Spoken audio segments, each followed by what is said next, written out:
Baik, Assalamualaikum warahmatullahi wabarakatuh. Perkenalkan, nama saya Daniel Deru Saputra. Pada kesempatan kali ini, maksud dan tujuan saya membuat video yaitu untuk menyelesaikan UAS daripada praktikum Big Data. Yang mana pada tugas kali ini itu diinstruksikan untuk uh, menjelaskan materi pertemuan 1 hingga pertemuan 6, lalu menerapkan dalam bentuk contoh data dari materi pertemuan 4 sampai pertemuan 6, dan itu dipilih salah satu. Dan ya, nantinya video akan diupload di YouTube. Nah, untuk pertemuan satu sendiri itu kurang lebih menjelaskan mengenai, di sini kita bisa lihat ya, kurang lebih garis besarnya itu menjelaskan mengenai 5V, yang mana itu ada volume, yang mana itu menjelaskan pada konteks big data ataupun konsep big data, volume ataupun volume dari data itu bisa terbilang besar gitu. Lalu ada value, nilai daripada data itu sendiri, velocity, kecepatan daripada si data, veracity, yaitu bisa dikaitkan dengan ataupun dianggap sebagai keamanan daripada si big data ini.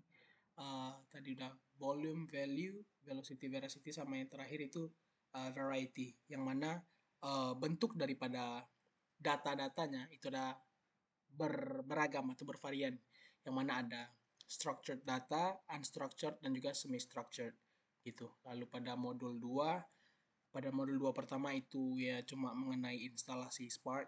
Lalu pada modul kedua ya, pertama itu mengenai ya bukan Hadoop ya kalau nggak salah. Ya pakai Java.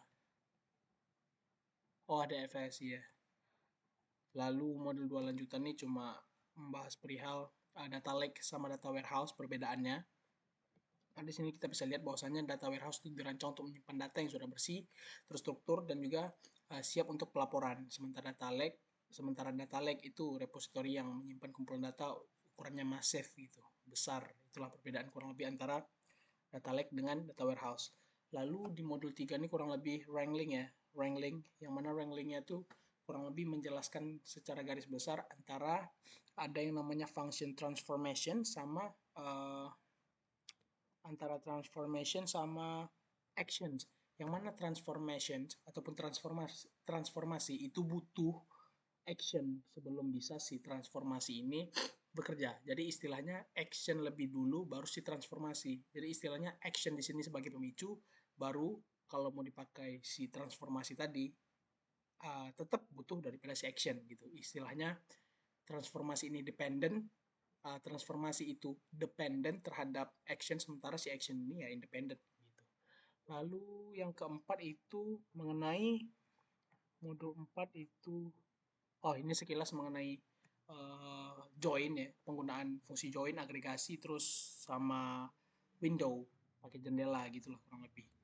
Lalu yang terakhir itu di 6 mengenai poinnya mengenai optimasi dari penggunaan Spark, kayak caching, habis itu partitioning, ya intinya untuk memaksimalkan kinerja dalam menggunakan Spark lah kurang lebih gitu. Lalu masuk di sini pada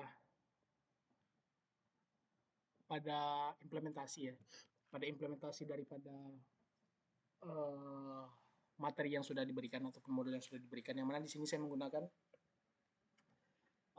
menerapkan modul 3, mengimplementasi daripada modul 3, yaitu mengenai transformasi, yang mana di sini tadi ya data cleaning segala macam. Cuman di sini saya gunakan implementasi daripada modul modul 3. Bukan modul 3, ya, modul 3. Yang mana di sini langkah 1 ini untuk import segala macam ya, import dari library dan juga function yang dibutuhkan intinya. Lalu di sini baru kita apa sih bahasanya? Kita masukin data mentah yang kita punya.